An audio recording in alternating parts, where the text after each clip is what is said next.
mode. Good morning, everybody, and welcome to the press conference for the Early Nutrition Power of Programming press conference. Thank you for all of those who've submitted questions to us, and those will be submitted to our speakers over the next 30 minutes or so. Delighted to welcome three expert speakers here who have been involved with the Early Nutrition Project. And they're all going to provide a short introduction to themselves and the work that they've been engaged in. Professor Bert Koletzko, who is the coordinator of the Early Nutrition Project, Jodie Dodd, Professor of Obstetrics and Gynecology at the University of Adelaide, and Hans Goedova, Professor of Pediatrics in the Netherlands. So I'm going to hand over now to Professor Koletzko, who will provide some words of introduction to us all. Thank you, Wanda. Good morning, everyone. It's a great pleasure to share with you a few facts on the Early Nutrition Research Program funded by the European Commission with the goal to explore how nutrition before and during pregnancy and in early childhood impact on long-term health with a focus on the impact on obesity and excessive body fat content, which we call adiposity. It's an exciting opportunity because over almost 6 years, 36 institutions from around the world, all across Europe, the United States and Australia, collaborate and join their efforts with partners from 16 countries in 3 continents with a total budget of about 11 million euros. We have achieved very exciting research results on this topic, and we're very much encouraged by the recent report from the World Health Organization, Ending Childhood Obesity, which emphasizes that, in fact, this early period of life is a golden opportunity to enhance health and to reduce the risk of obesity. WHO has pointed out that particular opportunities for prevention exist in pregnancy, before pregnancy, in early childhood, and in adolescence, which again is a period prior to pregnancy. And so I think we are spot on with our work, with our research. We have approached this with different strategies. We've looked at observational data in contemporary populations of people. We have collected data from almost 500,000 people where prospective observations were performed from pregnancy through to childhood, adolescence, even up to adulthood. We've looked at intervention studies where diet was changed either in pregnancy or in early childhood. We've looked at the outcome of such interventions. And we have a large package of mechanisms exploration where we look at the genetic and epigenetic mechanisms, at the metabolic signals that change growth, that change body composition and long-term health. Now, our goal, of course, is not only to write scientific papers and to get a better scientific understanding, but also to apply that into practice to improve the lives of people. And for that reason, we have invested quite a bit of energy in trying to distill the scientific knowledge into recommendations for practice. And therefore, we have systematically reviewed the available evidence, not only from early nutrition, but also from other research projects. We have distilled it down into recommendations for practice. We have held a workshop with a variety of very different stakeholders earlier this year with people from different academic and medical societies, with representatives of consumer organizations, with representatives of industry and other stakeholders. And the result of all this discussion and consent process are our practical recommendations, which I think Jodie and Hans will now introduce to you. Thank you for your attention. Thank you very much, Professor Koletzko. Professor Dodd, could I ask you now to introduce yourself and some of the work you've been involved in with early nutrition? Thank you, Rhonda. My name is Jodie Dodd. I'm an obstetrician and gynaecologist and maternal fetal medicine specialist from the University of Adelaide and the Women's and Children's Hospital in Adelaide, South Australia. and it's been a great privilege for me to be involved in the Early Nutrition Project over the last few years. The work that I've been specifically involved with has related to pregnancy intervention studies, so targeting women who are overweight or obese during pregnancy and providing them with dietary and lifestyle advice and assistance to adopt a healthy diet and a healthy lifestyle during pregnancy. And in this work I've been fortunate to be involved with Professor Lucilla Poston from King's College in London and Fionnuala McAuliffe from UCD in Dublin. And we've all been conducting similar studies, and I think the really exciting thing about being involved in early nutrition is how we've been able to bring the findings of these studies together to contribute to the recommendations paper that Professor Kolecko just mentioned. So the key recommendations with regards to pregnancy, I think, really highlight from studies around the globe the importance of women having a healthy diet during pregnancy. And if you notice on the Early Nutrition website, there are some key messages really relating to women thinking about their diet and adopting a healthy diet during the course of their pregnancy, because of the impact that this has on the health of not only themselves but also the longer term health of their children. I think the other key thing that we've been able to identify is that there are a lot of misconceptions around for pregnant women with regards to what should and shouldn't be done during pregnancy.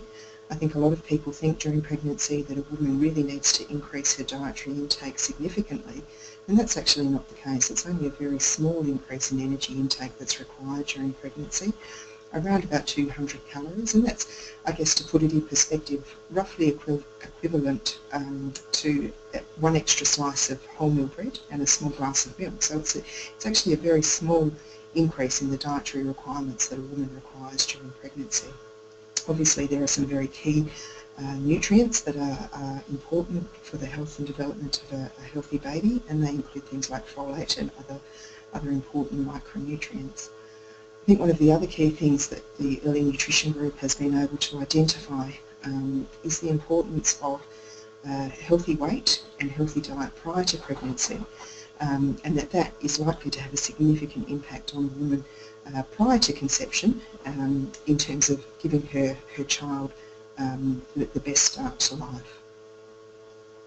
Thank you. Thank you. Thank you very much, Professor Dodd. I'm going to hand over now to Professor Ludula. I apologise if I haven't pronounced that correctly, Hans. So if you'd like to introduce yourself and also give us some introductory remarks. Good morning. My name is Hans van Goudoever. I'm from Holland, as you can hear from the accent.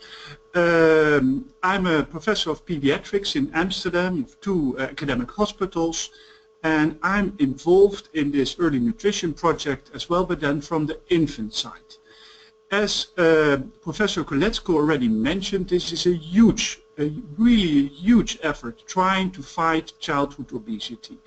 Professor Dodd already mentioned that we can try to prevent obesity in childhood and later adulthood by taking measures during pregnancy. But what is also possible is to take our measures during infancy.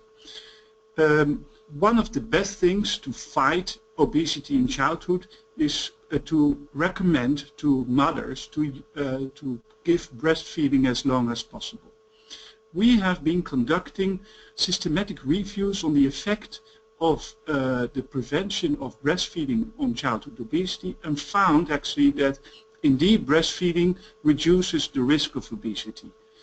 It's bound to have an effect if you are exclusively breastfeeding, but also partial breastfeeding is important.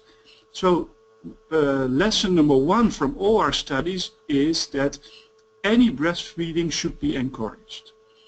Then if for some reason breastfeeding is not possible, or mothers don't want to give breastfeeding, there is luckily enough a good alternative, which is infant formula. What we have seen is that infant formula might increase the risk of childhood obesity and later on adulthood obesity. One of the mechanisms trying to prevent that effect is lowering the protein intake. Protein intake during the first year of life in infants and older children fat formula is usually too high. One of the big projects within this early nutrition project is trying to reduce the protein intake in the first year of life and then looking at the effect on later obesity risk. And part of these randomized controlled trials, as they are called, show that there is indeed a huge effect on by lowering the protein intake on later childhood obesity. So that's one of the important findings of this huge project. The other one is trying to prevent people drinking too much regular cow's milk. We advise in our recommendation paper and all the publications to limit the drink of cow's milk, regular cow's milk, in the first year of life. Actually, we should abandon it. And then from the first year of life to also reduce the amount of milk. That is completely different than how I was raised. I'm raised in Holland and they usually said drink at least 3 cups a day and then you will become tall, but then we found out that you also become obese. So our present recommendations are limit the drinks of cow's milk in the second year of life and reduce protein intake in the first year of life. Thank you. Thank you very much indeed, Hans. Some really key recommendations and thoughts coming out there. Professor Coletso, golden opportunity here to help reduce obesity as long as we address it in early childhood. Definitely a very key message there about limiting cow's milk, abandoning it even in first year of life, and a very key, but I guess a message that we hear a lot of is about eating a healthy diet. What does that actually mean? And we've had some questions along those lines. But first of all, a question that came in from a freelance researcher who's hoping to submit this to one of the national newspapers in the United Kingdom is, what is the #1 myth that each of 3 of you would like to see busted by the recommendations that have come out of the project? So Jodie, can we start with you? Is there just one thing that you would hope would really come out as a clear message that would actually change people's view about nutrition during pregnancy and in early childhood? I think one of the key misconceptions that people have during pregnancy is that when a woman's pregnant that she needs to eat for 2, that she's eating for herself and for her baby, and that really is not the case. As I mentioned before, the actual energy intake over and above what a woman would normally eat when she's not pregnant is around about 200 calories. And that really, as I said before, is roughly equivalent to a slice of wholemeal bread and a small glass of milk. So it's certainly not eating for 2. It's really a minimal increase in terms of energy intake during pregnancy. And I think rather than eating for 2, having a sensible diet and a very healthy diet, and really using that as an opportunity to provide the best start for life for your child. Thank you very much. Professor Coletso, what about you? What's your #1? Well, there's a lot of myths, but one that is very common and that we keep hearing is it's not good to eat fish during pregnancy. It's not good to provide fish to babies. A lot of pregnant women and young parents are concerned that providing fish might harm the risk of the child to develop an allergy. And the reality is, shown in a number of studies, that the opposite is true. In fact, eating fish regularly during pregnancy is associated with reduced allergy risk of the child in later life. And the same is true for eating fish in infancy. If fish is provided with complementary feeding, then that is associated with less allergy risk in preschool age. And we believe that providing fish, particularly also oily fish, is beneficial because it's very good in providing the long-chain omega-3 fatty acids that are critical for neurodevelopment and immune development. It provides iodine, which is important for brain development, and it also provides vitamin D, which often is in short supply. So our recommendation really is that pregnant women should aim to eat 2 portions of fish, including oily fish, per week. or even more if they like fish. And also infants should be exposed to fish with the complementary feeding, so not only provide them vegetables and meat, but also provide them once or twice a week with some fish with a complementary feeding. Okay, thank you very much. And what about you, Hans? What about you? Number one. My number one is avoid the use of cow's milk in the first year of life. It's a very simple, clear message. After breastfeeding, don't go for regular cow's milk in the first year of life. Okay, very clear message there. Professor Fleksco, we have also a question which probably will address to you, first of all, I think, and namely is, what would you say is the most significant finding coming out of the 5-year early nutrition project? Well, globally saying, I think the finding is that nutrition in early life has a much larger impact on long-term health than we ever believed before. We have really amazing opportunities here. I just want to give you a couple of examples. One is that the body mass index, the weight of a woman at the time when she becomes pregnant, has a major impact on the child's later risk to become obese, which obviously today is a global health challenge. We know from systematic reviews of many studies that if a mother is overweight at the time of conception, the long-term risk of the child for obesity is doubled. If the mother is obese, she has a severe form of overweight at the time of conception, the child's risk long-term is tripled. So a very clear message is when women aim to become pregnant, it's a very wise investment to try to approach a more normal body weight before getting pregnant by looking at the diet, by looking at the physical activity, really trying to approach a more normal body weight. The other example that Hans van Goudover already referred to is that also infant feeding has a major impact. We have seen that breastfeeding overall is reduced with 10 to 20% reduction of later obesity with a stronger effect size, with longer duration of breastfeeding. So that on a population basis is a major benefit. And in a large randomized controlled trial that was included in early nutrition, we can show that if the protein content of infant formula is reduced relative to the conventional very high protein content to a level more close to the level provided with breastfeeding, then the risk of obesity at school age, at the age of 6 years, is reduced to 1/3. It's a major benefit.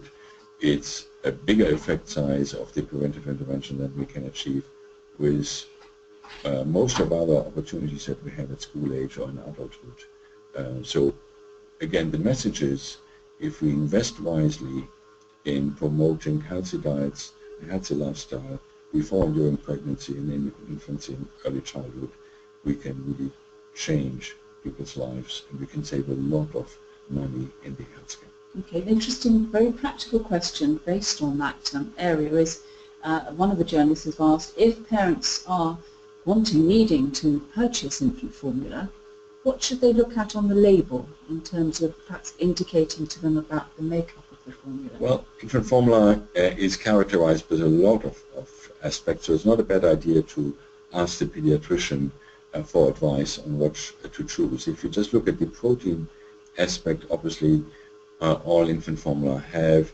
the protein content stated on their label. It's perhaps a bit confusing that it can be expressed in different terms, gram per 100 grams of powder, or in gram per 100 kilocalories, or in gram per 100 milliliters.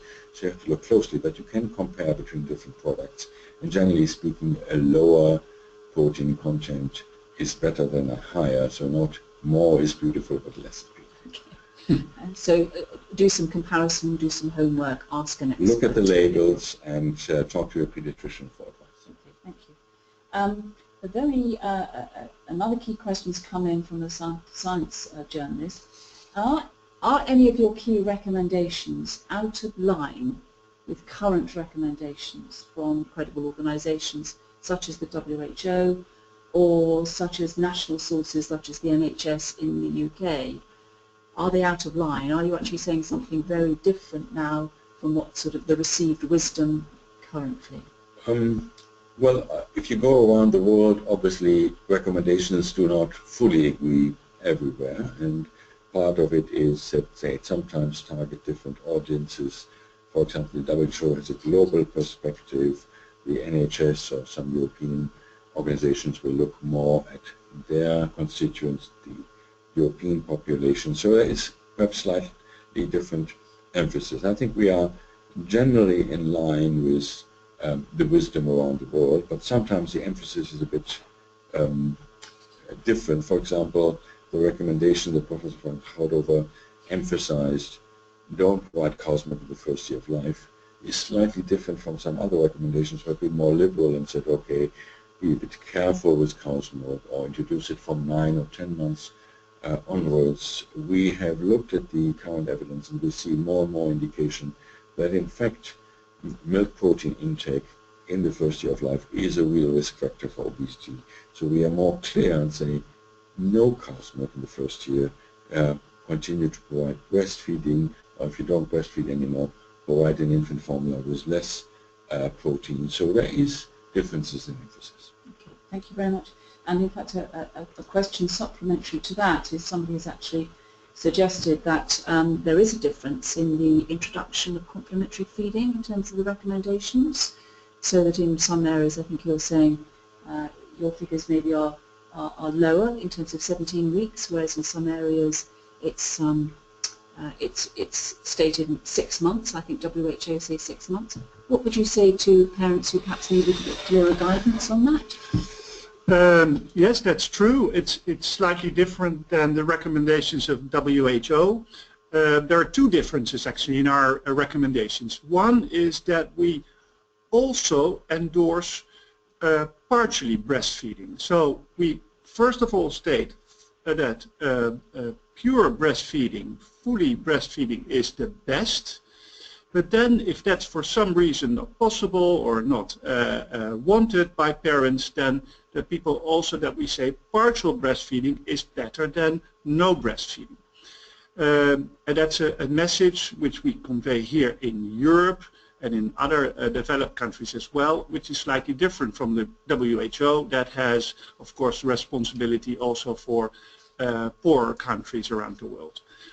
That is in line with our recommendations on starting complementary feeding.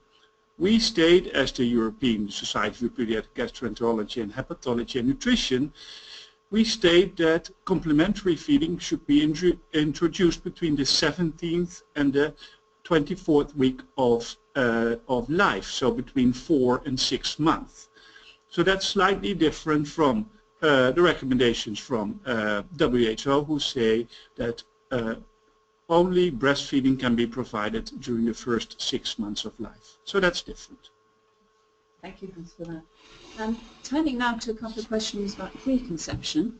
Jodie, are you happy to take those? So, firstly, rather different tack, can the father's diet and lifestyle at conception or prior to conception also have an impact on the lifelong health of children? Absolutely it can, and I think that's a really, really key message to get across, that it's not just what a woman does prior to pregnancy and during pregnancy that's important, but it's also the health of her partner, which also plays a very, very key role. So part of the work that we've been doing in Australia has been looking at some of the factors, and we've identified that paternal obesity and paternal diet actually also plays a significant role in determining the fatness of the children at birth, and the heavier the woman's partner is, also the heavier the baby. Okay, so very clear messages there. Absolutely, based yes. on evidence and Yes. trials that you've done. Okay, and I guess again another supplementary question. Does it really make that much of a difference if you have an unhealthy lifestyle until conception, but then start to actually think much more clearly about eating healthily and having a healthy lifestyle? Does it really make that much difference? I think it does make a big difference. I think obviously eating healthy and being healthy during pregnancy is very, very important, but I think there's emerging evidence that suggests that in terms of providing the optimal environment for a baby to develop, that actually needs to occur prior to conception, particularly as Bert mentioned with regards to a woman's weight.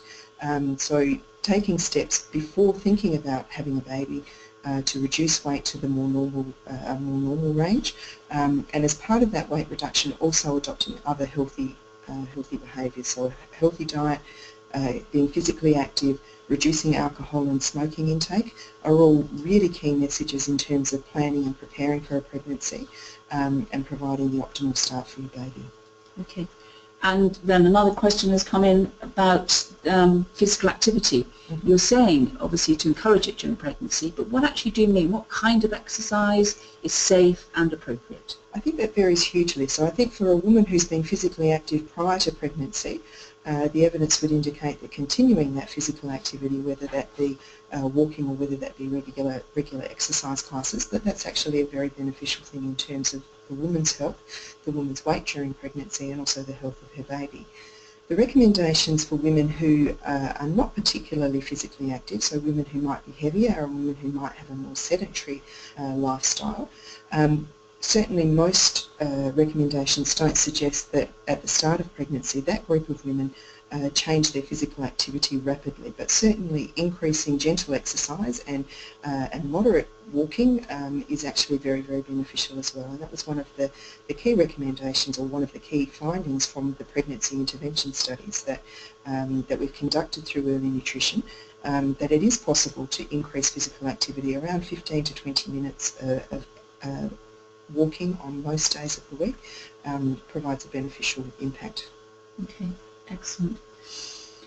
Okay, so one of the key messages from the whole project is that we really should start thinking about it this early, adolescence and so on. But is it appropriate, somebody has asked, about talking to adolescents, younger women, about preparing for pregnancy and parenthood at that time, simply because of the worries about teenage pregnancies and so on? Is this something that healthcare professionals and others should actually be raising, with this cohort, the younger cohort? I think it's very important to raise issues related to pregnancy with young teenagers and women, or young women particularly, who are planning pregnancy. I suppose it depends a little bit on the way that that's done. And I think adopting a much broader health message that says that a healthy diet and being physically active at all stages of our life is a really important thing to be doing. Obviously that has implications for women who are planning a pregnancy, but I think generally across the population, if we all adopted a healthier diet and were more physically active, the health of the population generally would be much better. Are we building in some physical activity during these 3 days of the Power of Programming conference? We are, yes, so there's certainly lots of walking around Munich happening. Okay, marvellous. Professor Gletzer, one for you, I think, specifically about folate, and intake of that. Is it better? Can people actually get the amount they should get through an ordinary diet? Or is it something that people really have to take a supplement in order to reach the optimum dose of this essential? Yes, for folic acid there is clearly the advice you should take a supplement. As Professor Dodd has pointed out before, the increase in energy needs is very modest during pregnancy, but the increase of some critical nutrients is much more marked if you want to meet the metabolic needs during pregnancy.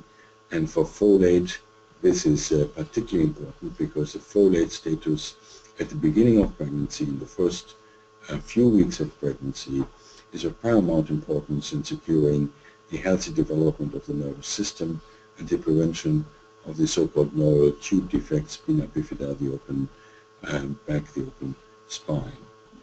This is a very severe malformation of children. It is a huge burden for the child lifelong and for the whole family. And the good news is more than 70% of these severe malformations can be prevented if the mother has a very good folate status at the beginning of pregnancy. Now, eating a balanced diet with a good intake of fresh vegetables certainly contributes to folate status, but it's very difficult to reach the amounts that are protective, as the World Health Organization has concluded, to reach those from a balanced diet alone. You would have to eat, for example, 1.5 kilograms of asparagus per day to reach that amount of folate. That may be nice for one day, but it's very difficult to do on a regular basis. Yes. So the advice all around the world is that women, in addition to a balanced diet, should get a supplement of at least 400 micrograms of folic acid per day, starting already at least 4 weeks prior to conception. Now that's often difficult because pregnancies are not always planned, and so about 70 countries in the world have taken the steps to fortify staple foods, usually flour and other baked goods, and that's very effective with fortification of staple foods like flour. Some countries have reduced the rate of malformations by 30 to 35%. That's a big step forward, but since individual fortification is even more powerful, even if you have that folate fortification of flours, an additional supplement is recommended. Thank you very much. And actually a question from somebody's writing for a women's magazine. We hear so much about what is good food and good and bad food and so on, and what to eat in pregnancy. Where can women actually access appropriate information, to meet their needs during this really important time? What would you recommend? Where do people go for their information? Where should they get that information on diet and intake? Well, in fact, the recommendations are not that different for pregnancy than for the general population. So the recommendations that you find from your nutrition societies, from medical associations, for the population at large, are very appropriate also for pregnancy, with the exception of the need to have increased intakes of some micronutrients. We just discussed folate, it's the omega-3, DHA, it's vitamin D, perhaps some of these nutrients where some more attention is needed. And if you go to the Early Nutrition website, project-earlynutrition.eu, you'll find our recommendations in nice graphical format and also little videos. And for healthcare professionals, I would also recommend the Early Nutrition E-Academy, where we have a wonderful e-learning course on nutrition and lifestyle in pregnancy, where all the recent information is available. All right, and obviously we'll make sure that's added to all the press information we'll be sending out. One specific question: are there any foods that should be avoided if you're breastfeeding? So thinking about the breastfeeding side of things, in terms of diet and breastfeeding, is there anything that should be avoided? Well, also for breastfeeding women, a balanced diet is very beneficial, because some nutrients in breast milk really depend on maternal intake. For example, the water-soluble vitamins, the iodine, the omega-3, DHA. It is recommended that the amount of caffeine should be moderate, so 3 cups of coffee per day are okay for pregnant and breastfeeding women. A very high coffee intake might have untoward effects. Again, of course, during breastfeeding it is advised not to smoke and not to drink alcohol. But there are some myths as well, where people said don't ever eat an orange, don't ever eat a strawberry during breastfeeding, because your baby will get a sore diaper area. That's not really based on facts. There's always the individual child that is super sensitive, but in general, breastfeeding women can eat what they like to eat. Okay. But I guess, again, not too much? In terms of breastfeeding, people, obviously women are using extra calories. Breastfeeding is an opportunity to normalize weight again after childbirth. Generally, biology has foreseen that during pregnancy, some body fat is deposited to secure adequate energy amounts during the breastfeeding period. Breastfeeding requires about 500 extra kilocalories per day to synthesize breast milk. And much of that extra energy need is actually coming from endogenous body fat stores, and women during breastfeeding only need to eat maybe 200 kilocalories more than women before pregnancy. And so if women breastfeed, particularly fully breastfeed for long, they actually lose quite a bit of weight. We've just heard data from this conference that on average, during the breastfeeding period, women can lose 2 kilograms of body weight. So quite a bit of the fat on the hips is disappearing during 6 months of breastfeeding, and that's welcome news for them. Yes, absolutely. Staying on the food theme, but moving into the infancy period, so over to Hans for a moment.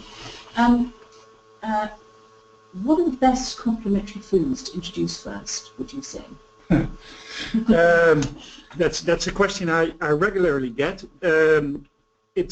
It's very depending on the countries where you are, what is practiced nowadays. So it's really depending. We usually advise to start with vegetables. Carrots have a sweet flavor, which makes it nice to start with. But I know that most people in most countries start with banana because it's sweet and tastes well, and it's fun to do given as first food to a child. One of the important things of complementary feeding is not only to get a child being used to other substances in their mouth than milk, but it's also introducing the family aspect of eating together, enjoying regular meals together, and the psychological effect of complementary feeds should never be underestimated. Thank you, Hansen. Another one on top of that, somebody's asked, when weaning, can shop-bought foods and ready prepared foods for infants, are they as good as homemade foods? Are there any downsides to this convenience? There used to be downsides to complementary foods that were canned or in these glass bottles, and that was related to the salt intake. However, in recent years, the salt intake has been reduced dramatically in those prepared cans, so those can be used as well. They are usually made of good substances, so that can be used as well. But I guess also your message earlier was about actually, part of this is actually enabling the youngsters to enjoy the food in company. So would you say that your recommendation would be to keep the use of pre-processed foods to when you're travelling or when it's not convenient to do so, rather than It's more a psychological aspect. It's having the joy of preparing the food together. It's the joy of having meals together, which again is having an effect on childhood obesity in later life. Having regular meals together with the family reduces the risk. The main point, however, is that we get from this huge early nutrition project is that prevention is so important.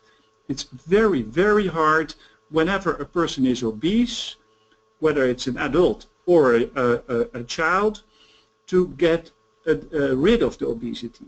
So prevention is key, and I think in this 5-year project we have shown with all these different scientists that there are many, many aspects where we can work on the prevention, and that's starting pre-conception, during pregnancy, and in early childhood. And that should be the focus of basically everyone around the world, because it's a problem that is not only occurring in the Western world or in the developed countries, but obesity is also a problem in the underdeveloped world, where you have both starvation but also obesity problems.